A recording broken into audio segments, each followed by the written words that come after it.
Ойлоnuш керек. Баланы кылганда ал оңой иш.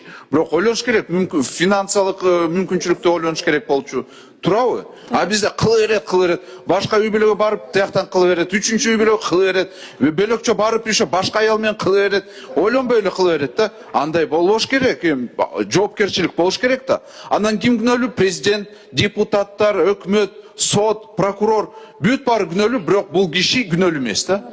Туура белгиледиңиз. Эми Мен суранычым, давайте тапшырманы ушундай берсеңиз, давайте анализ кылайлы. Алимент деген уже сотко там кайрылмай, андан кетейли. Ажырашты, все, сразу карыз болуп калдым. Мамлекетке карыз болуп калдым.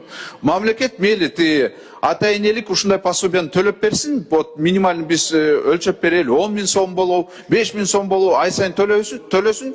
Бирок киши ал уже мамлекетке карыз болот да. Каяка качсын, каякта болбосун, кайсы мүлк болбосун, мамлекет издесин, и ошону алып алсын да. Менимче биз ошого өтүш керекпиз. Ар бир уже жоопкерчилик сезиш керек. Болбойт андай.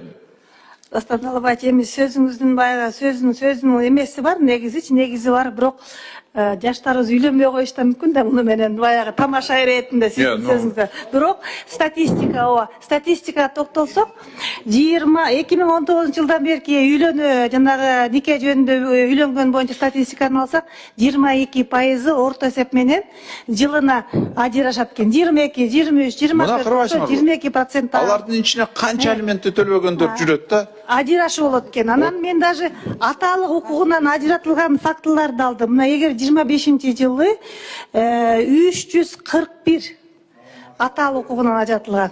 Ушунун баардыгы ушу алименттин кесепетинен болот да, кээ бирлер алимент төлөө үчүн аталык укугунан баштатышат. Да, вот анализ кылсаңыз канча карыз болуп жүрүшөт. Сураныч, давайте действительно серьезный подход кылайлы да, потому что алиментный институт бул уже эскирди. Иштебей калды бул, чынындачы.